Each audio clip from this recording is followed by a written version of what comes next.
Bangladesh Myanmar সীমান্ত জুড়ে ভূকম্পন বেড়ে যাওয়ায় বড় দুর্যোগের আশঙ্কা নতুন করে ঘনীভূত হচ্ছে। একের পর এক ভূমিকম্প অনুভূত হওয়ার পর এবার সময়ের হিসাবেও মিল খুঁজে পাচ্ছেন বিশেষজ্ঞরা।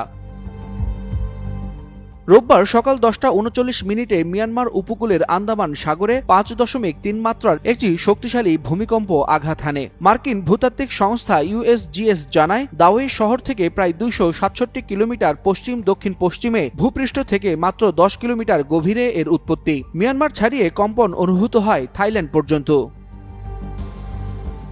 এছাড়াও একই দিনে ইন্দোনেশিয়ার পূর্বাঞ্চলীয় উত্তর মালুকু প্রদেশের হালমাহেরা এলাকায় 5.2 মাত্রার ভূমিকম্প অনুভূত হয়। দেশটির আবহাওয়া, জলবায়ু ও ভূকম্পন সংস্থা BMKG জানায়, ভূমিকম্পটির উৎপত্তি ছিল ভূপৃষ্ঠ থেকে 10 কিলোমিটার গভীরে। তবে এখন পর্যন্ত কোনো হতাহতের তথ্য পাওয়া যায়নি। এর ঠিক আগের 2 দিনই একই সময়ের কাছাকাছি কেঁপে ওঠে ঢাকা ও এর আশেপাশ। শুক্রবার সকাল 10:38 রাজধানী সহ কয়েকটি এলাকায় ভূমিকম্পে কেঁপে ওঠে নরসিংদী অঞ্চল। এতে শিশুসহ 10 জন নিহত ও 6 শতাধিক মানুষ আহত হন। নাটকীয়ভাবে পরদিন শনিবার সকাল 10:36 আবারও কম্পন আঘাত হানে নরসিংদীতে।